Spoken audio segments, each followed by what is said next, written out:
নামকরণ করা হবে।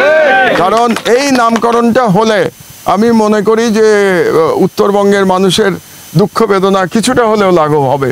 কারণ যে মুহূর্তে আপনি এই সেতু পার হবেন তখনই আপনার মনে পড়বে শহীদ আবু সাঈদের সেই মহান শাহাদাতের কাহিনী, সেই মহান দৃশ্য, যে দৃশ্য সে দুহাত প্রসারিত করে হাসিনার জল্লাদদের সামনে দাঁড়িয়ে আছে।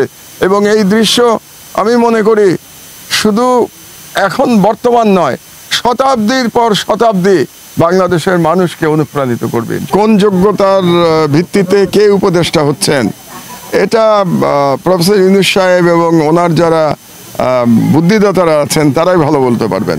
তবে আমি মনে করি যে উত্তরবঙ্গের রিপ্রেজেন্টেশন কম হয়েছে উপদেষ্টা পরিষদে, এটা দেখাই যাচ্ছে যে একজনও নাই। কাজে কম না বলে উত্তরবঙ্গের রিপ্রেজেন্টেশন নাই, এটা খুব দুর্ভাগ্যজনক।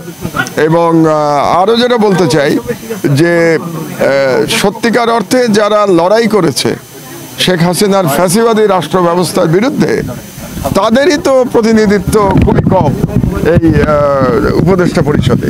এবং যারা উপদেষ্টা আছেন তাদের মধ্যে অনেকেই বিগত সরকারের সময় তারা তো লড়াই করেন নাই, বরং অনেকে সেই সরকারের সুবিধাভোগীও ছিলেন এই উপদেষ্টা পরিষদে। এটা দুর্ভাগ্যজনক।